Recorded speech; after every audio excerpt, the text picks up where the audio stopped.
Well, I'm back. We want to hear them other two pages that we didn't get this morning. Brother Lynn, Sister Carol, good to see you all. So we'll just stand at this time and sing our Only Believe song and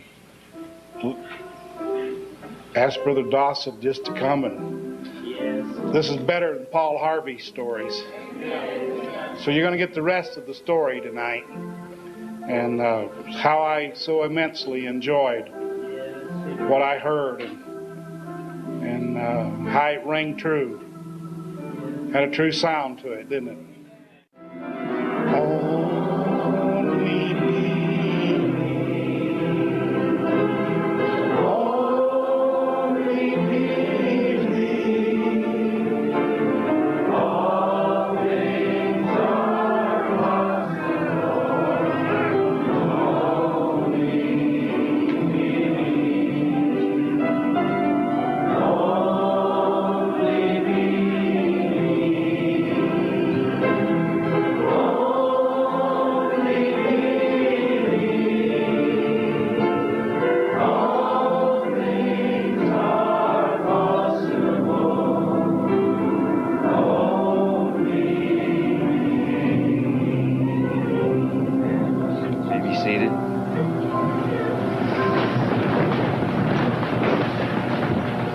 pleasure to be here tonight.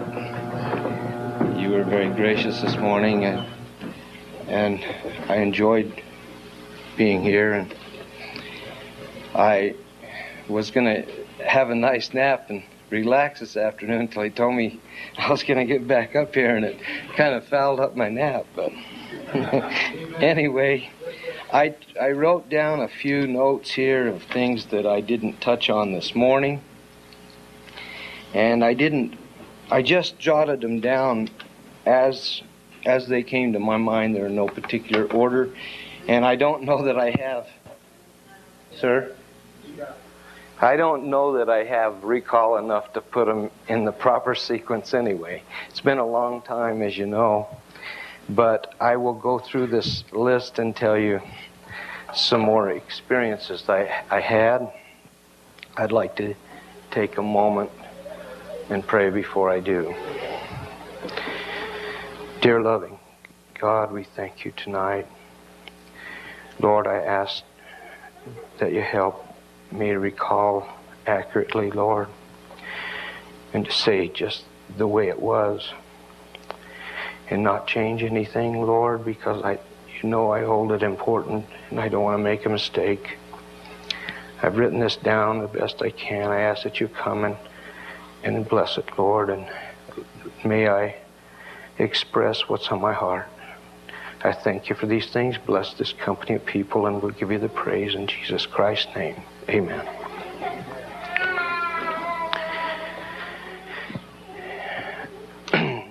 I had a sister ask me this morning if I would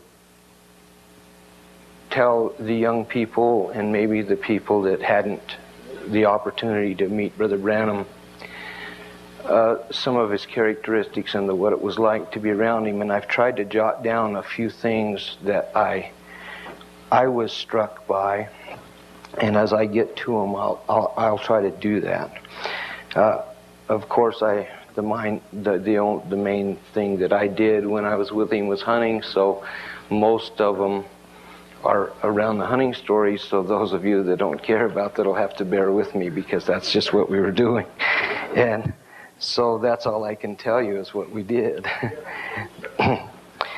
One time I had a particular problem this day.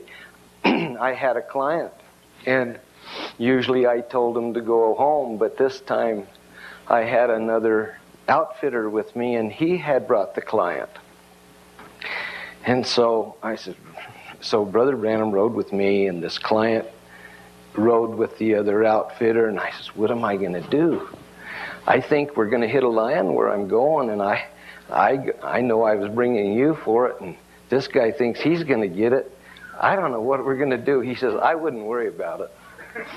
And so we went up there. It was a long walk. It was up by Four Peaks, right here, over here by Four Peaks. And we had walked quite a while, and the dogs hit a lion, and I ran down there and looked. It was a pretty big track, and I said, oh, this is a nice lion. I said, back to the deal. What are we going to do? He says, just let them work it. And he says, we'll enjoy it. I don't have to kill it anyway. So, anyway, the dogs worked this line, and they started getting better and better, and I knew they were going to catch it. I mean, it was sounding good. I liked the sound of it, And I said, hey, they're going to jump him right in that canyon. So they spilled over the lip of the canyon, and this other guy said, is that good? I said, yeah, that's pretty good. So Brother Branham asked me the funniest question. Here I am, I got real nice lion dogs, and I'm proud of how broke they are. They don't chase deer, they don't chase all these things. And he says, do your dogs ever run coyote? And I said, well, I've broken most of them off of it, but yeah, all of them had to be broken off coyote, pretty much. Why do you ask? He said, I just wanted to know if they ran them. So they went off in this canyon at which I knew we were about to jump this lion, and I looked over on the other bank, and there's a coyote running out of the bottom of that canyon. He heard the dogs too, and so he ran up, and some of my dogs looked over to him, and they started chasing him. And I was embarrassed, of course, but it took the pressure off. We didn't have to waste the lion, with this regular client, So my dogs chased the coyote, so I cut them off. I had the angle on them, and I cut it off, and I started catching my dogs. And I was young then, and I knew I could run. And I caught those dogs, and I was giving them a whipping, and Brother Branham came up to me, and he says, that's enough, don't you think? I was getting into it, because I don't think they were supposed to run it. They just ran it to solve our problem. And he says, I think that's enough. I said, okay. And so I kind of let up on him. But that guy says, that other outfitter, he says, man, I thought sure we had that lion. Anyway, I thought it was kind of a funny way to get out of my problem, And he knew before. See, he knew before what was going to happen, and I hadn't an idea. It was just something that I wanted to write down and tell you about. On the tape that Brother Branham talks about the Jack Mormon, who was my friend. He was a government hunter. Anyway, one day we were standing around. It was the day after we had the discussion I told you about this morning about the dog versus the horse.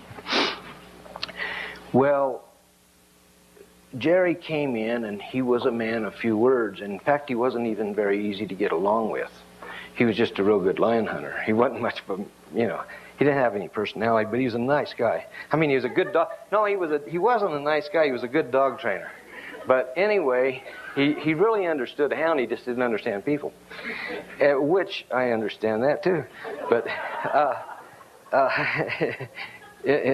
anyway.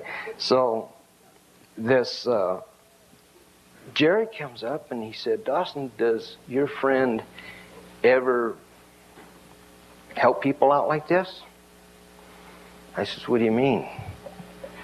I said, yeah, but I usually don't bother him with stuff. What do you got? What are you talking about? He said, do you know Val? I said, yeah.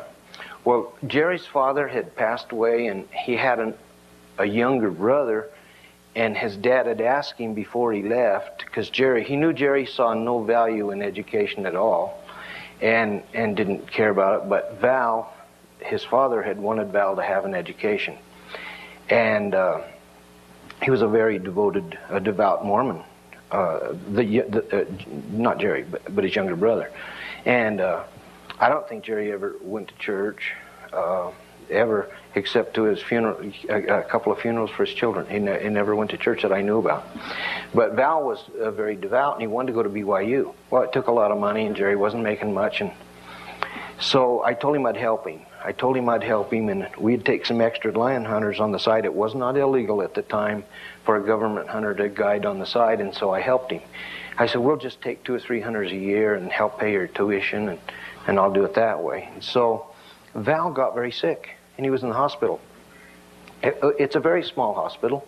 If you're ever in the town of Salina, Utah, It's just a little brick building, a little rock building. It's, I don't know, 4 or 5 rooms. And he said he's going to have an operation in the morning. And he said, I was just wondering if he'd pray for him. I was shocked. This man didn't even like preachers, you know. And at first, he got after me for bringing a preacher up there the year before. And so he said, will you talk to him? I said, sure. So Brother Branham came up, and we were walking around out by some trees, and I said, we walked away from the house. I said, Jerry's brother, Val, he's in the hospital for an operation in the morning. And he asked me if you ever prayed out here like this. He said, you go have him go down to the hospital and bring him right now. Well, he was in a smock and everything. They says, you can't take him out. He says, I didn't ask you. Where is he? I'm the one paying him. I'm his guardian. I'll take him out if I want to. They said, well, he's already prepped for the operation, so I don't care. So he brings him out. It's about 3 or 4 blocks down there, and he takes him out, and Brother Branham takes his hat off, and he prays a simple prayer. So he turned around, and I followed him away, and he said, tell him not to let him cut on him. He said he's healed. And so I turned around and I said, Jerry, don't let him operate. He doesn't need it. He said, no, wait a minute, are you sure? I said, I'm sure, Jerry. I'm real sure. I said, I'm sure enough that I can tell you right now, they won't find it when they look. Tell them to look first. Approach it that way. So he went back, took him back in, and he said, whatever you do, I'm not authorizing this. I know I signed it, tear it up. You have him examined by another doctor in the morning and get some new x-rays. Do not touch him. So the next morning, they couldn't find anything. So they turned him loose. And so Jerry came up to me and he said, you know, it works. He said, it works, you know that? I said, yeah, it does. And I said it thousands of times, Jerry. I said, it works a lot, you know. He says, oh, it works, you know. So anyway, so Val came back and went to BYU. And one day he was in I'm going to call it the inner sanctum. He was in a library that the books could not be checked out. They had to be read right there and put right back under this glass case. And he was reading where a heretic got kicked out of the Mormon church. And there's a book called The Mormon Word of God. And on page 55, it says, in the last days, my servant William Branham will come down the West Coast, healing, preaching, and doing miracles in my name. And Val testified to me it was in that book in the BYU library. And they kicked the man out for being a heretic. So anyway, Val himself told me that. And by the way, Val is the superintendent of the largest coal mine in Utah today. He's very well, been very successful, and he's done a real good job. He's not an old dumb lion hunter, you know. He's done really well, and he's still healthy. That's a long time. One time, we were at this Strawberry Lodge, and as I told you this morning, it was my custom to have a client in, run the week, and then pay my bill. Well, my client was there about 3 days, and I ran up a bill, and I didn't pay him because I couldn't charge the guy because I told him to go home, so I didn't have any money. So I had zero money. I think I had $27, and I owed my bill there. And so Lester comes around real discreet, and he says, hey, Tina says you didn't pay up on the last client. I said, Tina's right. She's exactly right. He says, well, when you gonna collect off this guy? He called Brother Branham this guy, you know. He said, you're gonna collect off this guy and pay them both? I says, that's not exactly, I knew I wasn't gonna charge him, so I couldn't tell him I was gonna do that. So I says, that's not exactly what I had in mind. I had in mind the next guy I'll pay all 3. He says, no, that's not our deal. I want my money. In fact, you're going to pay it right now. So he sails in there to Tina. He says, print me up this. So she goes, tears off this receipt and he gives it to me. And he puts it in my pocket. Hard. He stuffs it. He said, I won it today.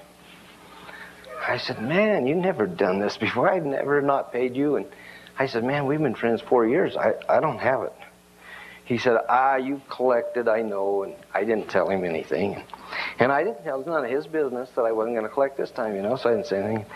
So I thought, man, what am I going to do?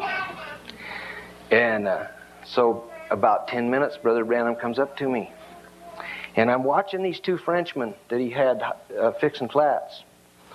And I wanted to make sure there was really a nail in my tire because I didn't trust them too much. And so I was checking it out, because I had flats every day. And I always accused Lester of driving up that gravel road by Strawberry and throwing nails out because it was good business, And I told him, I said, if I ever get a brand new nail, I'm not paying for that flat, So anyway, I was watching these Frenchmen fix a tire, and Brother Branham comes up and he said, let me help you out a little. I said, no, I don't need any money. He said, this kind of adds up. And I said, no, sir, I don't need a dime. I'm fine. He looks at me and said, well, I'd sure like to help you. I said, no, sir, it's not necessary. And he walked off, and Lester comes up and he said, did he pay you? I said, no, he didn't pay me. He said, well, I heard him tell you he was going to. I said, none of that's your business, Lester. You just go run your restaurant, So pretty soon Brother Branham come back and he said, hey, let me help you out. I said, oh no, I don't need any. He said, well, I'd sure like to give you a little bit, at least on expenses and all. I said, no, they're not very much, and I'll just get them. And I didn't want to tell him I didn't have any money. And so he left, and pretty soon he comes back and he stuffed a bunch of money in my pocket. Well, I hadn't even looked at the receipt, and so I walked around the building there, and there was a little mechanic's bench, and I got that money out, and I got that receipt, and it was exactly to the penny what was written down, to the very penny. I mean, it was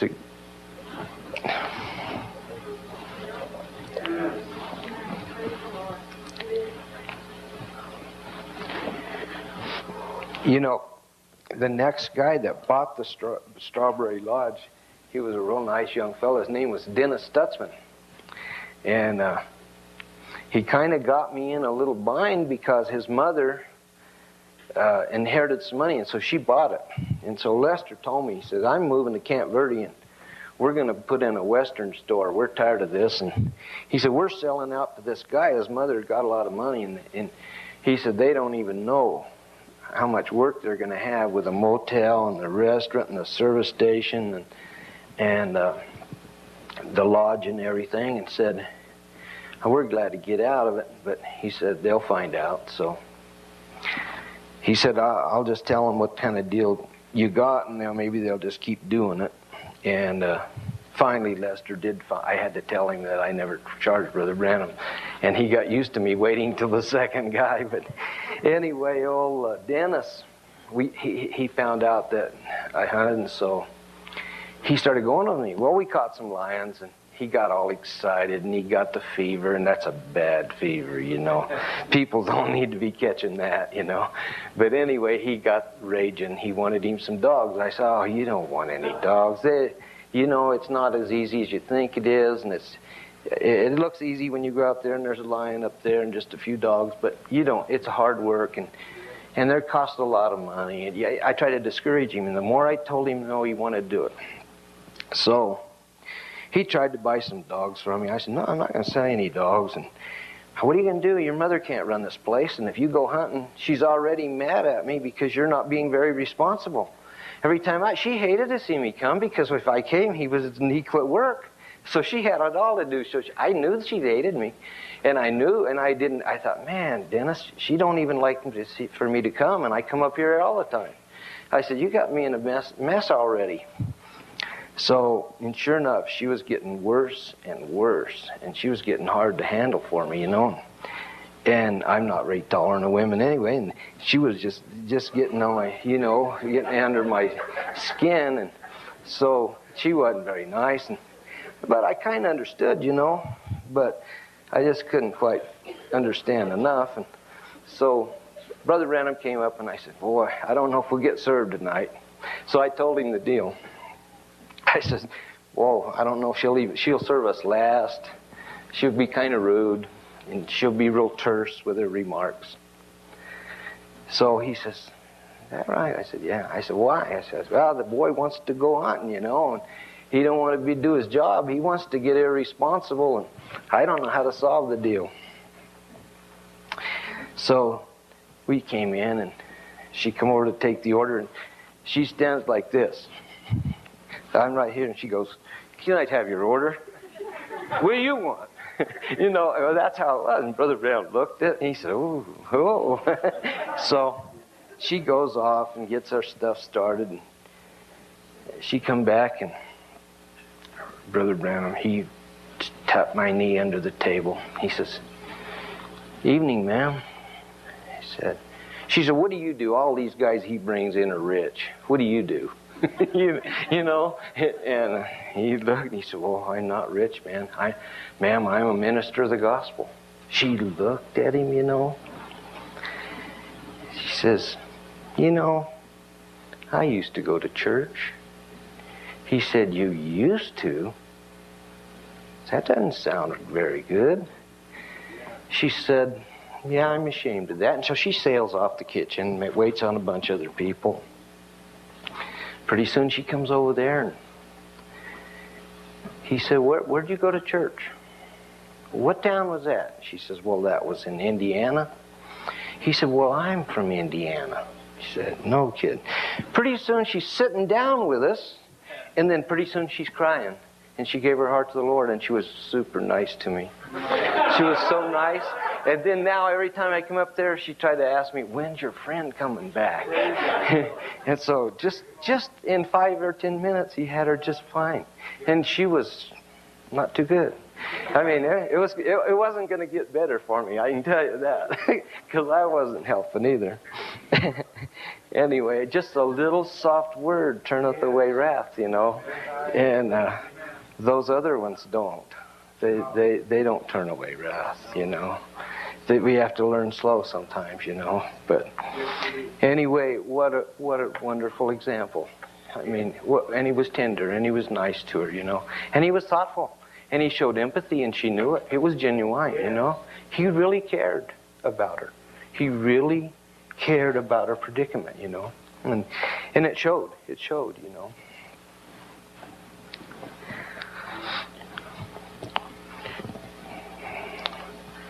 You know,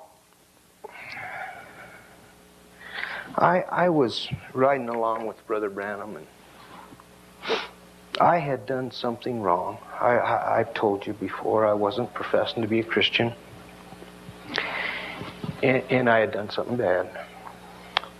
And I was wondering how I'm going to face Brother Branham when I see him again. It was troubling.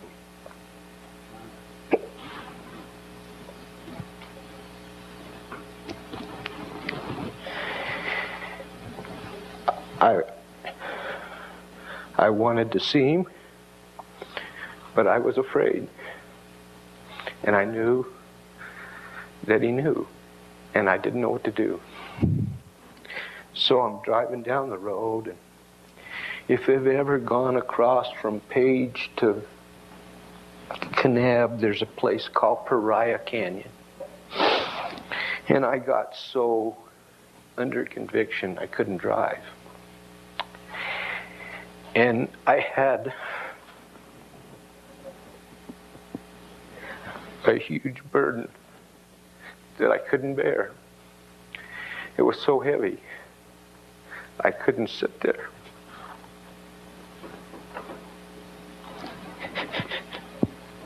And I couldn't see to drive. I couldn't think. Excuse me. The pressure was so great I didn't know what I was going to do, so I pulled over to the side of the road.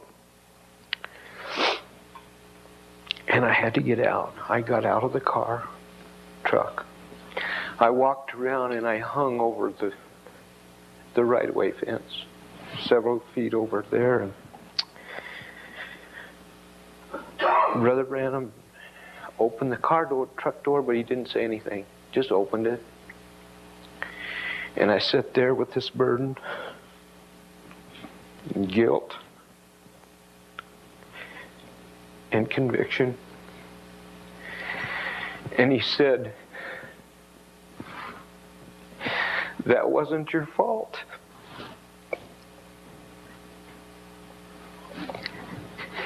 He said, that was a trap, and you were weak. And the Lord will forgive you if you ask Him." I apologize. You know, I feel the same feelings again. They're so real to me. I feel it anew, and I can't help it.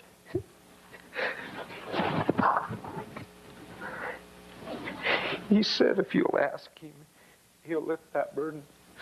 Now just think, He said He'll take that burden. And I sat right there on that fence, and I talked to the Lord about it, and I confessed it out loud. And I asked Him to forgive me, and just a ton of weight lifted. And I walked around, got in the truck, and I drove on. And he talked to me about 5 or 10 minutes about it.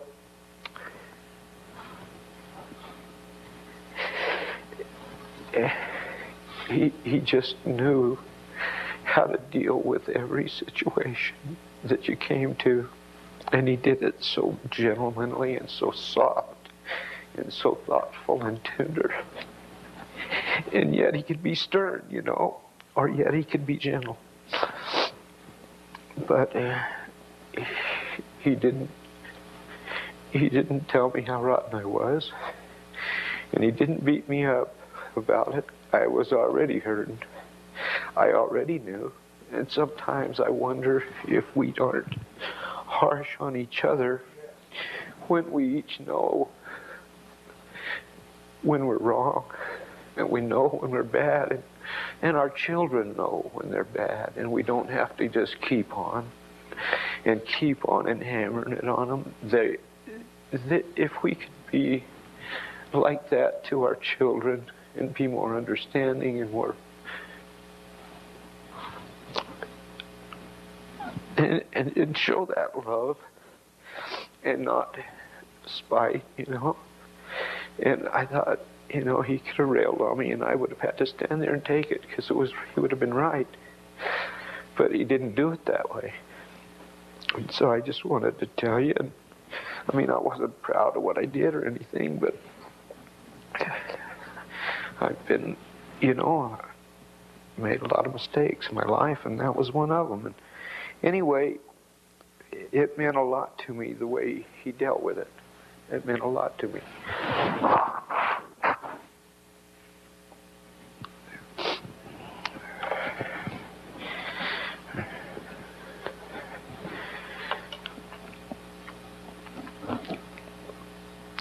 One day I want to tell you about one of the most enjoyable days I ever remember in my life. It seemed like it was so simple and nothing was exciting, and I enjoyed it so much, and what a privilege. And if I tell you, you're going to be envious of this. You're going to be envious because it was a wonderful thing. We had gone to Sunset, just he and I, and we were camped out in the wash, and he couldn't go up by the rock in his station wagon, but he had driven from Tucson, and he had a sleeping bag in it. And we went ahead and parked it when it got rough, and got in my truck, and he'd found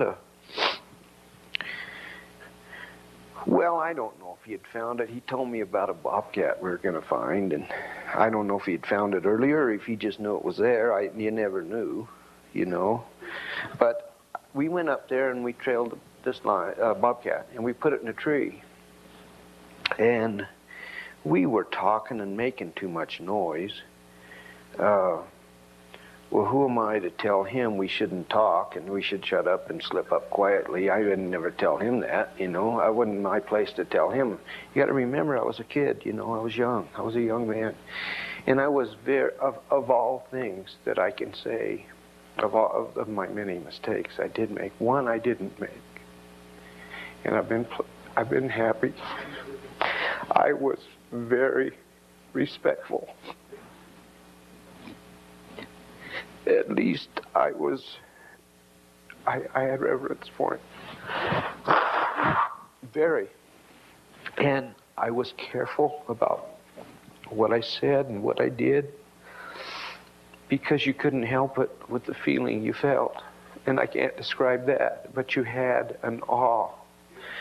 There was a presence there, an aura that I can't describe, that you knew was very real. I'm not capable of putting it into words, but there was an imminence of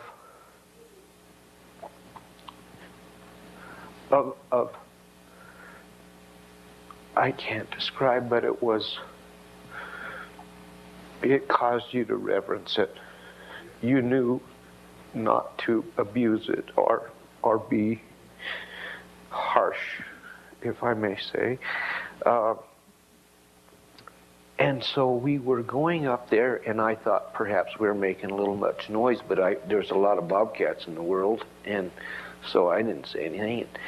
It jumped out. If some of you that have ever been to Sunset up there, Sunset Wash goes up there, and it has big red walls. And this tree, it was a ironwood tree, grew up, and the cat jumped out on the ledge and took off.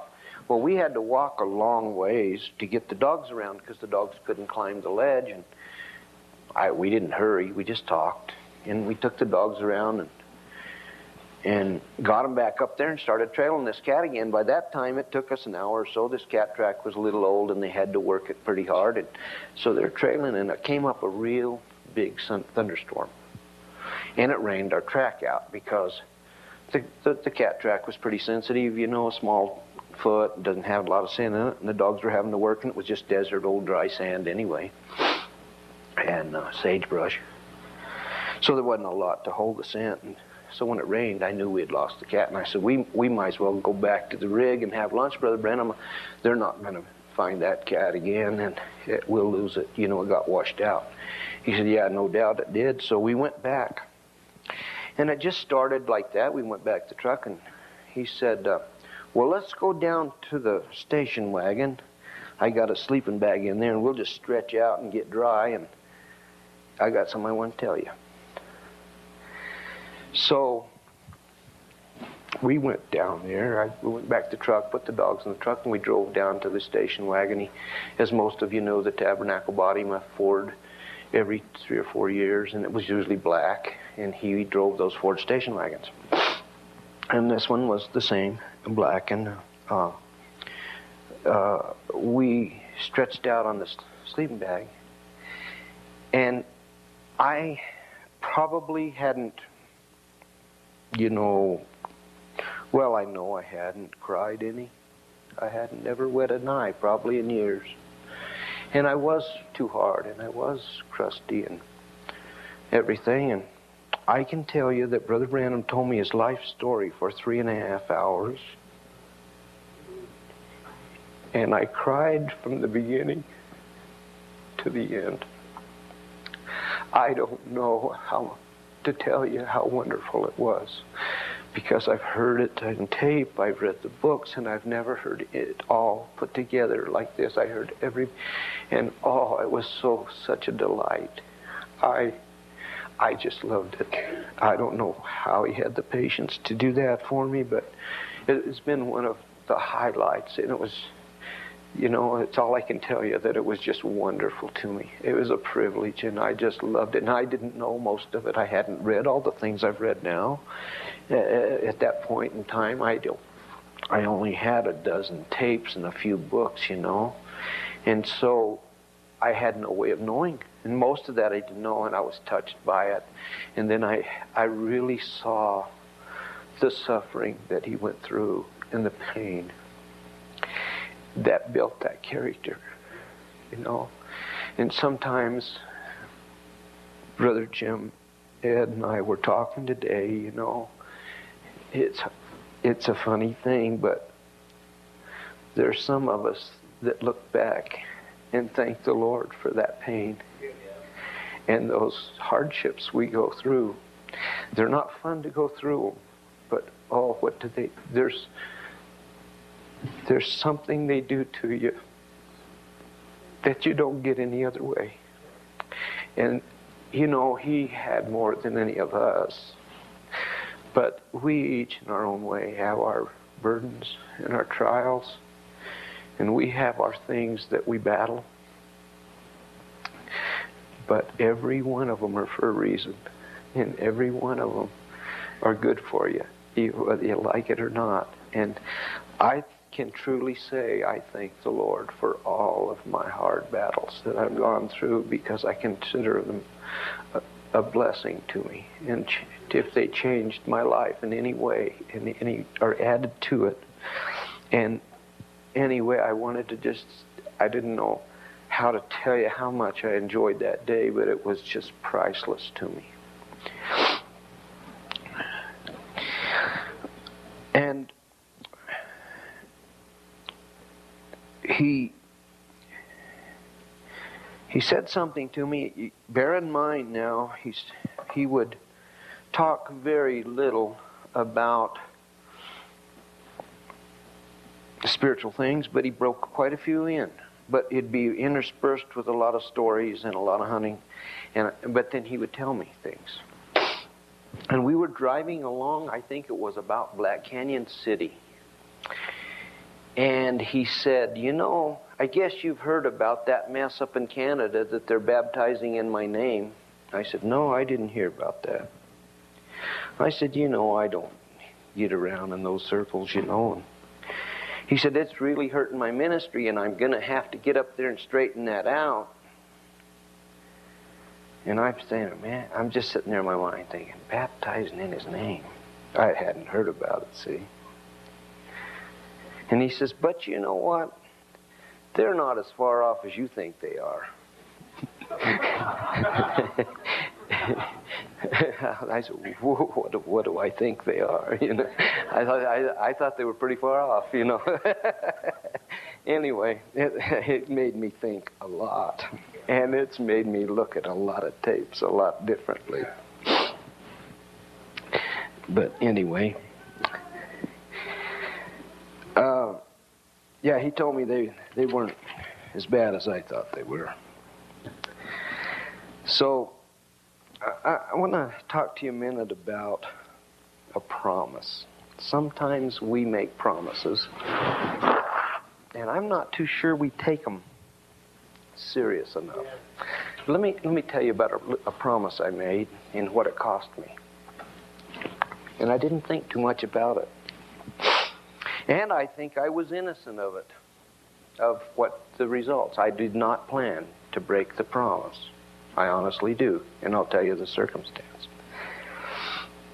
Brother Branham had told me about a large lion, and we hadn't caught it yet. And he had seen it in a vision. And so one day I had an old couple booked for clients. And this old gentleman, he was a nice old man, and he says, he's about my age now. And I thought he was ready for the grave, you know. But anyway, he was old, you know, and I was a kid. And he was, you know, had gray hair and all that stuff. And not much of that. And his wife was pretty old, and he wanted a book to take some pictures of a lion. I said, man, I'm your hoss. I'm the guy. Yeah, I can do it. I said, I'll catch you some lion. We'll take a lot of pictures. Well, I thought in my mind I'd probably be taking most of them myself, but I could maybe get them to some of them. So I booked them just like a hunt, and I liked those better anyway. I didn't have to kill the lion. So I went up to Promontory Lookout, and we set up their camp trailer up on the rim, as some of you know where it is. And I had a real nice, pleasant morning that day, and my dogs trailed the lion down back east and dropped under the rim, got on a bunch of stuff, and finally caught this nice lion. It was a beautiful lion, and so I went down there and went and got him. Drove as close as I could, and I had these teeter-year-old people, you know, one on each arm, and I take them down there, and they take a bunch of pictures, and the lion I jumped it out so it'd get in another tree so we could get some more pictures. So I think I got it in 5 or 6 trees for him that day. And so I thought, you know, that lion might be the one in the vision. So I went and had them pay me and took them home. And they said, well, we thought we were going to stay here 5 days. I said, well, you've hired me for pictures and you got your pictures, and I'll have another hunter here in the morning. I wanted to call Brother Branham and say, because I could catch that lion again. So I went down and put a dog on it to stay all night. I took Boots down there and I put him on it, and I knew he'd hold him up in the tree all night. So I went back and called Brother Branham. I said, maybe, you know, I don't know if that's it or not. He said, no, that's not it. He said, did it have a bunch of scars on it? I said, no, sir. I said, it was real clean. He said, that wasn't it. I said, okay, thank you. So I had to go get my dog, and he was a long ways. So I saw Brother Branham next time. I said, well, I'll tell you what. I was over in Promontory Canyon, which is another canyon west, and I think I really did get this lion this time. I said, it was bigger than that one, had scars. He said, well, I don't know. He said, I don't know. So I said, okay, well, I'll tell you what I'll do. I'll promise you I won't kill him. Because usually a lion hunter, when you remember a good lion, you take your next paying guy, and that one, he's history, you know. I said, I promise you I won't go to Promontory Canyon. He said, well, that's fine. He said, but, you know, you don't have to. I said, no, I'll just let him, and just in case it's him, I won't go there. So it was about 3 months later, and I was running a bear way away from there. And some way or another, this bear got into Promontory Canyon, and I got to the lip of it, and I went, oh, I'm not supposed to be here. And I got scared. I said, oh, I promised I wouldn't do this. And a drunk woman killed every one of my dogs on they ran across the road chasing the bear, and she got, I don't know how you can get all of them, but she got them all. How do you do it? You know, you could get 1 or 2. She got them all. She got all 4 of them. Killed all my dogs. And just because I went where I wasn't supposed to be, I should not have been there. And I knew it. I knew when I got there, I was scared. When I got to the lip of it, I thought, I promised the prophet I would not go here. And I did. And I got my dogs killed. And I'll tell you something, I grieved over it too. And it took me a long time to train up some more dogs. It takes a long time, a lot of work. But I took that promise too lightly, and I wasn't paying attention. I let those dogs out too close to that canyon. You know, bears can go a long ways, and they did. It went right to it. Anyway, I got all my dogs killed by that drunk. And she was down there crying. I felt sorry for her. She said, I killed your dogs. I know. I see them. I just want my collars back, you know. And so she says, well, I didn't mean it. I said, well, I didn't tell her it wasn't her fault, you know. It's mine, you know. I didn't even get mad at her. What could I do, you know? She wasn't supposed to be driving, but I wasn't supposed to be there either, you know.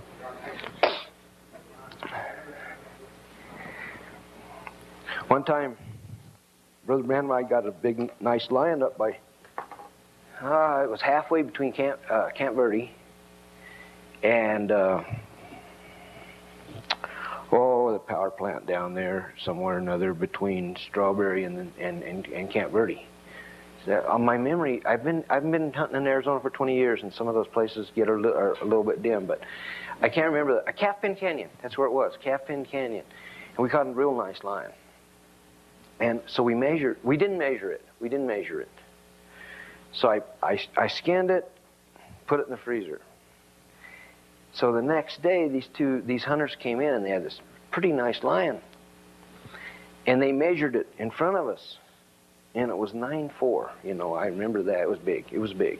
But he said, he looked at me and he said, "Is it big as ours?" I says, "No, sir." He said, I was thinking the same thing. I said, "Ours was a little bigger." He says, "When they leave, let's measure ours." I said, "All right." He says, "I think ours is about 9.8. And that's what it was. When I put the tape on, it was 9.8. I thought, whoa.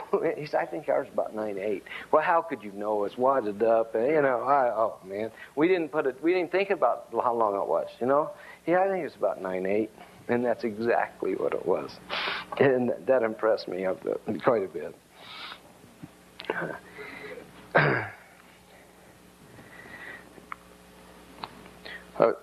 One day, another really fun day, it seems like it was boring. If I told you that we were going to sort guns in the duplex, sorting all of his guns to decide which ones were going to go in the new den, it doesn't sound very exciting. It was exciting. It was really fun. And I mean, he told me the story of every one of his guns. And of course, I liked that. I mean, he knew every one of them. Who gave them to him? He said, "I didn't buy any of these. Every one was a gift." And now listen carefully to this. This is impressive. He says, so we're in this duplex. You remember when he rented the duplex before he moved in when they were building the den? So we have these guns all paired. He said, "I'm going to put this one in here," and he tells me all these stories. So he says, "Well, we're working hard. Let's go to lunch." So we went down to Mexican food at Tucson somewhere. I can't remember where.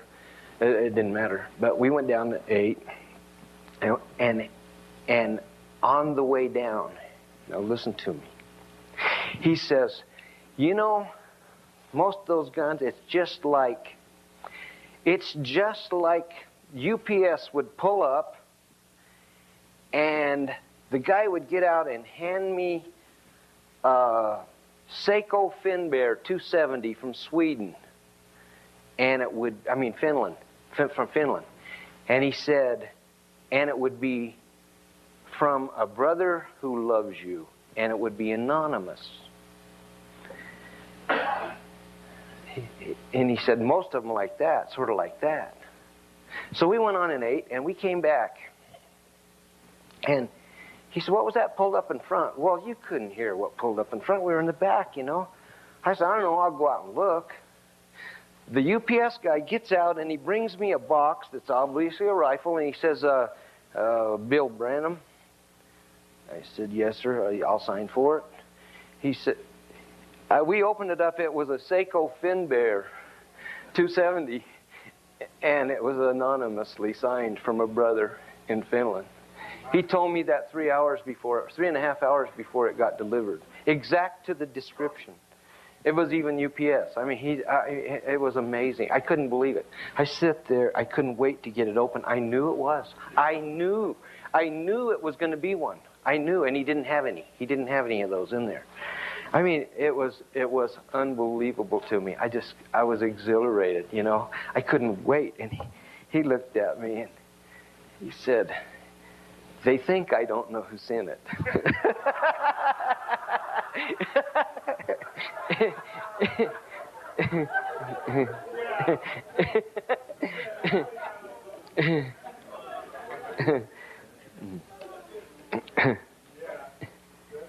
So, I was at, I know how he confused me one day. I mean, he confused me. You know, I'm not even trying to figure out mysteries or anything, and I don't know about anything. I like stuff simple, you know. And he starts telling me, he gives me a walk down Sunset, and the rocks were fresh. The rocks were fresh. And he showed them to me. They'd just come down, and oh man, destruction. Those trees were leveled off, and we're walking down there, and I knew how that had to sound loud. I saw where it was torn off, and all these tri-colored rocks from this big to this big were all over the place, like a pyramid. It was unbelievable. And I'm just almost speechless anyway. And he takes a little rock, and he throws it up, and he said, talking about this dragon whipping its tail and causing destruction, and I was all confused, and so I didn't know what to do. I just left it alone, and I don't know what about the dragon's tail and stuff. So, I felt pretty ignorant, which I was. And so, anyway, the next day, I got on a Greyhound bus. I don't remember where I was going, but I went on this Greyhound bus, and there was a paper sitting there. And I picked it up, and Alaska, man, it was all in the headlines and pictures and big devastation. I knew where the dragon whipped its tail now. All of a sudden, I figured that out, I wasn't near as dumb as I was the day before. I couldn't believe it. He told me that little rock started it. And I couldn't believe it, I mean, I in my mind, that just doesn't seem right, that you can start an earthquake throwing a little rock about that big, and he knew it was coming. I didn't have a clue, I was just shocked, so I couldn't hardly wait to ask him. I already knew, but I had to ask him anyway to make sure I wasn't off on some fairy tale, He just rocked his head, that kind of stuff it affects you. You never get away. You never lose remembrance of that, And it was different, I can tell you right now, because I was having trouble putting all that together. I was telling you about the dog this morning that he told me that wasn't my best dog, and his name was Eli, my one he liked, and he was right. And as I got to studying, it didn't take very long until I realized he was quite a bit better. But anyway, he told me not to sell the dog. And I said, because some lion hunters, they get, it's kind of a poor way to make a living, and sometimes you get offered a lot of money for those dogs, and you have a temptation to sell it. You get you get attached to them, but then too you got to eat, and sometimes you'll sell them, and you don't want to, but like nowadays they're $6,000, $7,000, $8,000, so you get one that's, and you get a little bit broke, you might part with one, just pat him and say, well, it's been nice, But anyway, I promised him I wouldn't sell this dog, and they weren't that high at that time. But anyway, I told him no, I wouldn't sell him, and I really liked the dog a lot, and I got more attached, and he became by far my best dog, and I don't know. I still trained him with that other dog, and the other dog was still okay. He was decent, but I just hadn't sorted it out until Brother Branham pointed it out. But I want to tell you something, and I'm not one, I think the term Brother Branham uses is I'm not given to illusions, but I want to tell you what happened to this dog. Well, I don't know what happened to the dog, but I'll tell you the story. He was getting old, and I would go see him every day. And I was living out of Show Low, about 40 miles at the time, and I was hunting Fort Apache. And the old dog was too old to go, and I just kept him around out of sentiment, and he was getting kind of arthritic, and he was filmy-eyed and stuff. But every day, I didn't even make him work. I mean, he just had a free ride, and so every day I'd go to him first, see if he died, because it'd be cold, and so we got a fresh blanket of snow over everything about midnight. I knew it had snowed about midnight, because if it snows early, a lion hunter loves it. But if it snows at daylight, it messes you up, because lions won't be walking. So those early snows are what you like, and so I always get up several times and see if what time it quit, and so on. And so it quit about midnight, and I went over. And Eli, he hadn't come out. He didn't come out of his box. There was no tracks. And the chain was going in and up, and I had a piece of carpeting over the door. And the chain went in there, and there was no tracks. So I'd fed and watered all my dogs and was going to go ahead and get ready to leave. And I yelled at Eli, and he didn't come out. And I went over there, and he was gone. And there was no tracks. And he just was gone. And I never knew really what happened, but he never died. And if he had left, I would have seen the tracks. And he didn't leave, and he wasn't there, and he never showed up for a couple of years. See, it's just funny. He just left, you know. He was just gone one day. So I didn't have to bury that dog, but I kept him till he was old.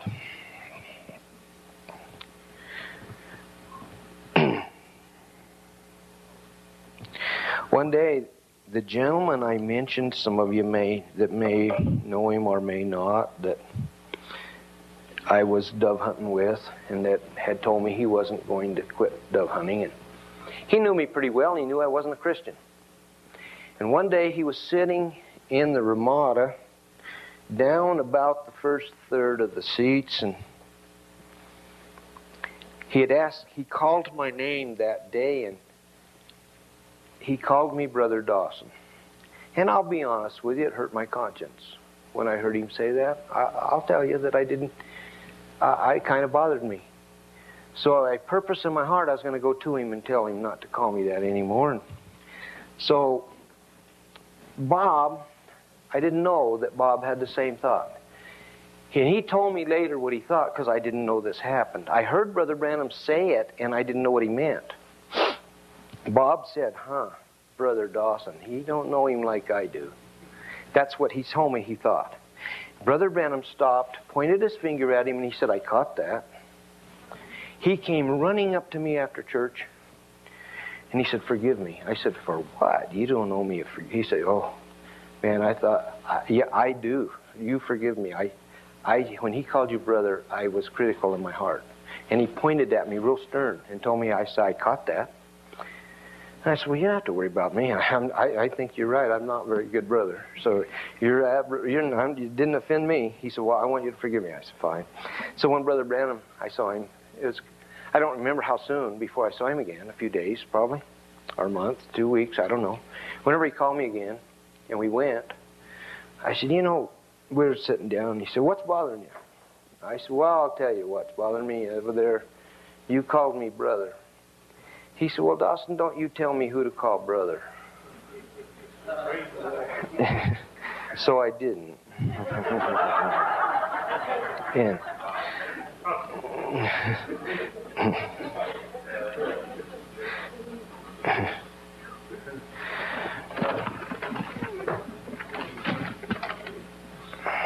then Bob, you know, I didn't tell you the rest.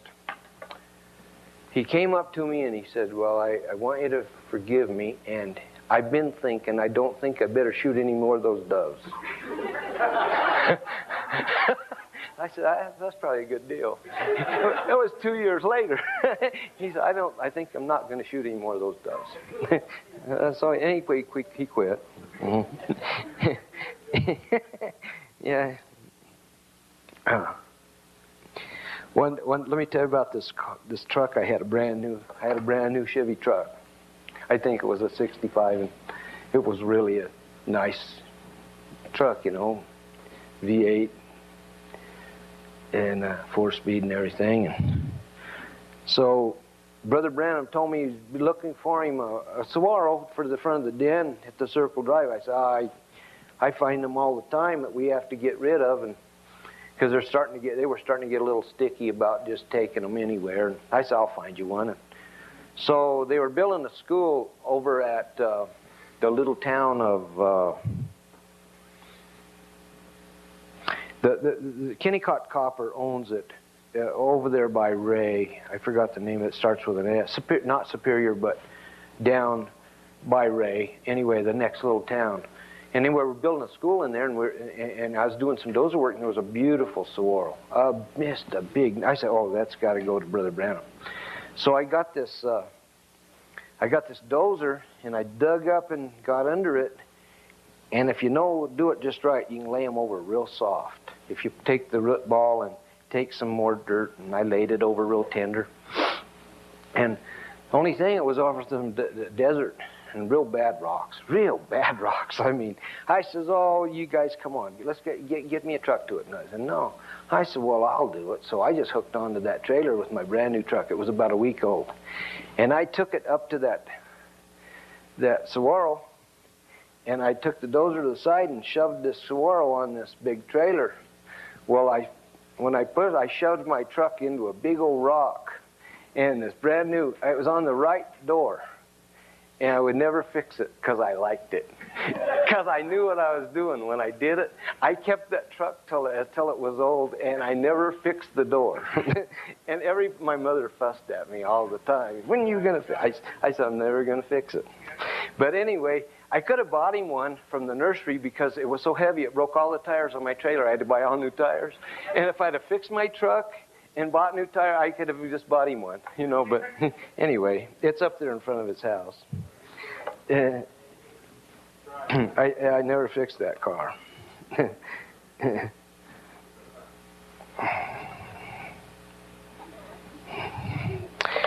You know, I want to read some of these things that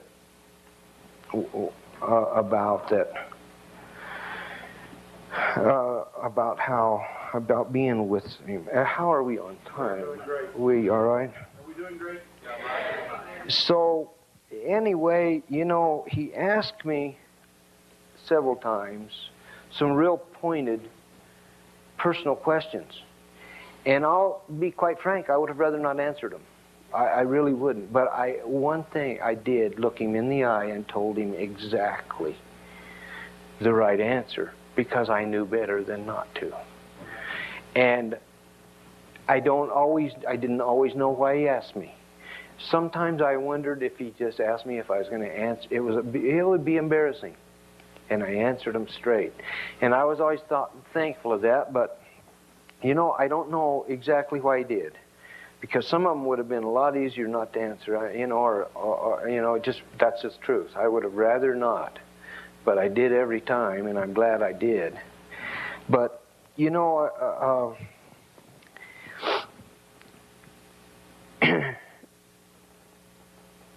I don't know how to describe some of the things how he was, but I'll just put some notes here that he had a very good sense of humor. Now he did. A lot of people might not think, but he did like to laugh, and he did laugh a lot. Once he got rested from the stress of the meetings. The first couple of days he wound up pretty good, and he didn't, of course. But as soon as he got relaxed, he did like to laugh. He had a very good sense of humor, and he had a lot of funny stories. And he'd laugh hard. He liked to belly laugh, you know. And, of course, he didn't have to worry about me helping him, you know. And so he was really a lot of fun. And several things that I noticed, you know, he always helpful. He was very helpful. I don't care what I was doing. I had never been around anybody, especially preachers, that help you, you know. They want to be waited on, you know, and they want somebody to coddle them, you know. I mean, he worked hard. I mean, he would do chores. He would do things that embarrassed me. He'd carry water for my dogs. I mean, he would drag up wood to the campfire. I mean, you know, very helpful. I mean, he just did part of the chores. When you were out there camping, he did half the work, at least, and he did it very, not grudgingly, you know, freely. And he was very helpful, and that struck me. I mean, you know, I watched a lot of people. Of course, clients, they pay me to do it. I'm not don't get me wrong, you don't expect clients to do it. That's not what they're out there for. But I'm talking about when you take brothers, you know, and they're not even paying. You know, they're still letting you help them out, you know. And I was very striking to me about how helpful that Brother Branham was, and very thoughtful of those type of things. And he seemed to be always at the right place at the right time. And that was striking to me on many occasions, you know. And he wasn't too big to do something menial. I mean, that's what I loved it. He was... in my opinion, he was big enough to do something menial, you know. But he was very respectful of women. Even unsaved women. He was careful. He doffed his hat. He took his hat off. He wouldn't have his hat on talking to a woman. He would take it off. And he tried to be respectful. And that was a lot of the older people remember when that was common. He would stand up when a woman came in the room. He didn't just sit and let them hunt a seat. He was very respectful. And, you know, they didn't have to be sisters either. He was just very, that was one thing that I noticed. He was always kind and respectful to women. The reason you know the reason I said it. But a lot of people think in their message they got to be a little bit tough. You got to be a little tough with the woman, you know. Some people think that, and that, you know, there's nothing further from the truth, you know. But anyway, he didn't show us that example, you know. And he was always a gentleman. I don't care who he was, in what case, he was always, I considered him a consummate gentleman at all times. And here he was uneducated, but he had very educated actions. He had a lot of class because he was a gentleman. He was kind and considerate. And sometimes he could be stern, but the sternness was in very serious matters. He was unyielding. He was unyielding in serious matters. I mean, there was no, you know, he had courage to speak his mind. Of course, that's not a question. We know that. But he didn't, he wasn't pushy with it, but he could be stern, and he wasn't jovial. He knew when to laugh and he knew when to be stern. And he didn't mix them. That's what I guess I'm trying to say. There were times then he didn't do the hard laughing because he was in a serious subject. He was funny, and he imitated people pretty good. You know, some people he could imitate real good, and he voices and the way they talked. He could imitate Welch Evans perfect. You know, I mean he could talk real Southern if he wanted to, and it was pretty funny. But he did cut up quite a bit, and he didn't mind a practical joke pulled on him once in a while. You know, one time I remember this. In fact, some brothers were all camped at it was Javelina season, and you know, it got out of hand pretty soon. There's 60, 80, 90 guys down there, and he just messed it up. But anyway, they found out where he was camping, so a bunch of people showed up. Well, I remember David Woods. Well, you know, I didn't get concerned about David Woods. For those who don't know that, you hear him talk about his best friend, Banks Wood. Well, David's his son that got healed with the polio, but David's a big lad, you know, now. But at that time, he was a youngster, and he really liked to pull jokes. Well, he did a bunch of things to Brother Branham, and the brothers got offended.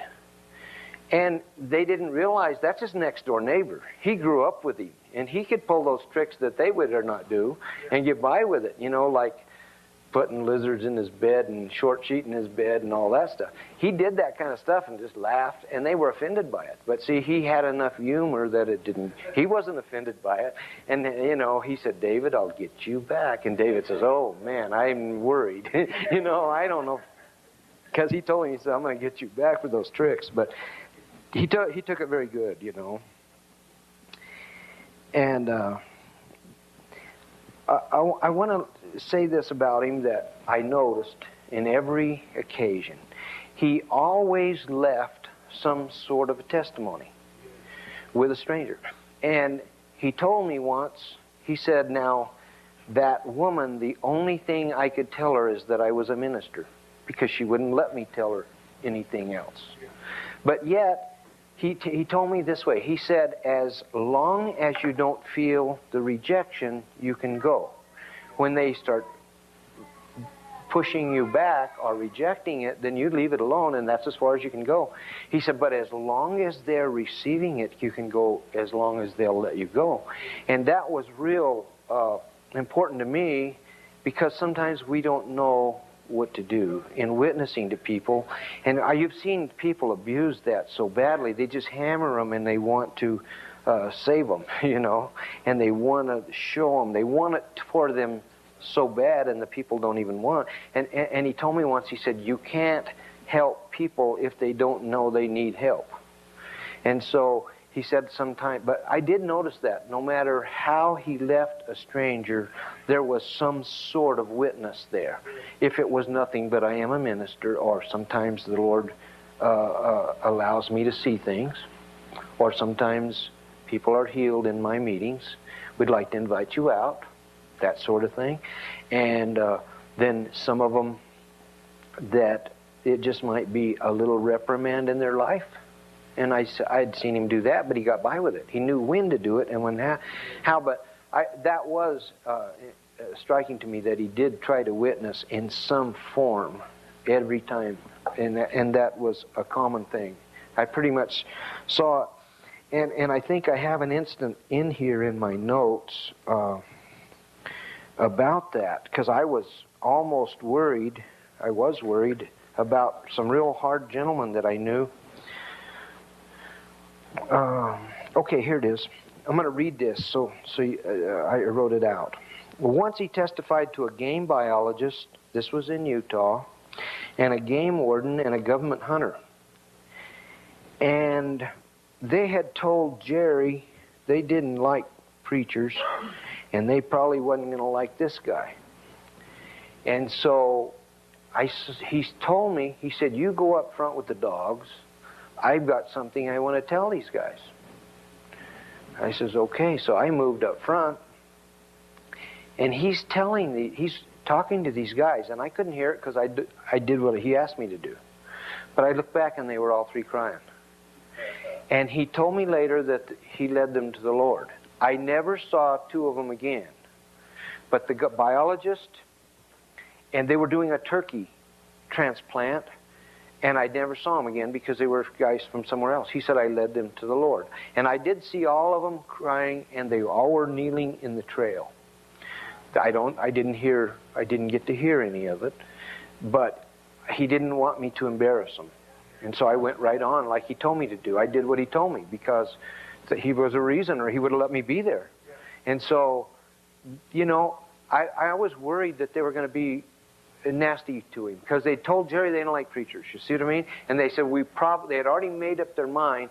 Jerry said, no, you've got to hear this guy. He's different than any you ever saw. So Jerry, who done told me not to bring a preacher around, is telling he's going out and getting converts, you know. The Jack Mormon, you know. Anyway.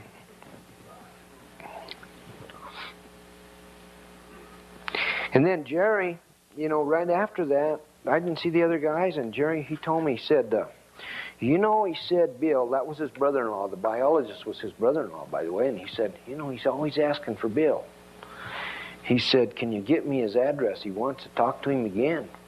I said, you bet, I will. So I got him the Jeffersonville address. But anyway, he told me numerous times that he had asked for him. And then Jerry told me several times after the accident that he missed Bill. Told me that several times. He said, I really miss your friend Bill. And so, you know, sometimes we don't know how deep it ran, you know. Sometimes it looks like it's frivolous. Sometimes you don't think it's sinking in. It may have a seed planted, you know.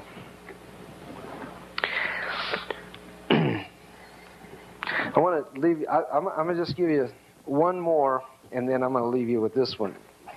And because this one was different than anything I'd ever encountered with him, and was somewhat surprising. Jerry and I, this government hunter, he and I had a little training device that we used to train lion-hound pups. We had captured a live lion, and we kept it in a milk barn way out in the country because it's illegal to have them. And it's illegal to do what we were doing, but we could really train lion dogs. We would take this lion and had a rebar front on it, and I could pull the rope and let our pups watch this lion run off. Then we'd dump our pups out, and they'd chase this lion till he treed. And then we would tie our pups up, and I'd get up there and jerk this lion out and go to another tree and turn him loose and let him trail him again. Then we'd go tie him up again, take him back home. Well, we'd been doing that, and we didn't tell anybody. It was just our solemn secret, because we didn't want the other lion hunters knowing we had it, because they'd be wanting to, and then pretty soon they'd tell somebody else, their brother-in-law, and then pretty soon you're in trouble. So we had a pact. Nobody knows, okay? Nobody knows our secret. So I'm riding along in the pickup with Brother Branham, and he gets this real funny look on his face, and he says, you know, I'm going to tell you about a friend of mine, how he trains lion dogs. And he describes our setup to a T, and he says, it's got this little rebar on it, and they pull the rope. He said, it works real good. You might want to try it.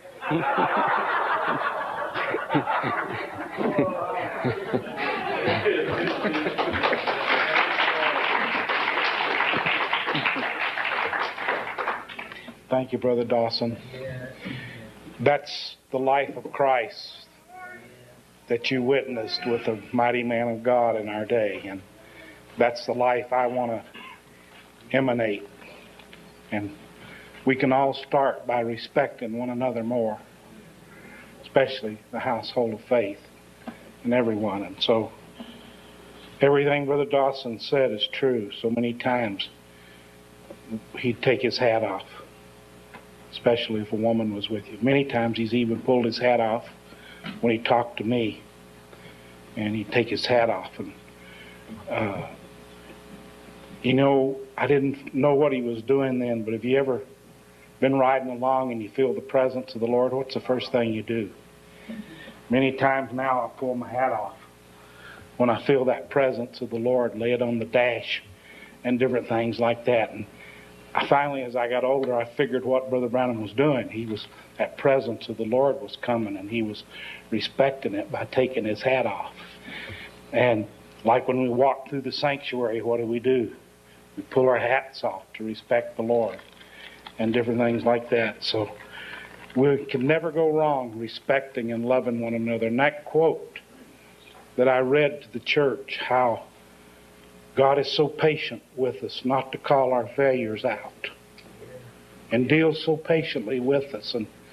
And he says he knows how to encourage us in the right things and discourage us in the wrong things. And he said, this is the way to handle the church and the way to handle our families. And what wisdom of God has been left us in the message of the hour. And what Brother Dawson said about humor, Brother Branham loved humor, because when we hunted with him, he had us laughing and rolling, and he could imitate anybody if he wanted to talk like that. And then when he got all done, and he said, brother, he says, God loves humor, but said he hates smut. And so he was a real man's man, a real godly man. And I thank God for these living testimonies that we have. And I see that in his people today. I see that same characteristic of Christ in the bride today. And so I'm happy Brother Dawson came to be with us. I believe his steps were instructed of the Lord. And it's so encouraging to have someone come and back up everything that you've ever experienced, and from another angle, another direction, but it was all the same God. And I can truly say, all the times that I was with Brother Branham, the thoughts never entered my mind that he was God.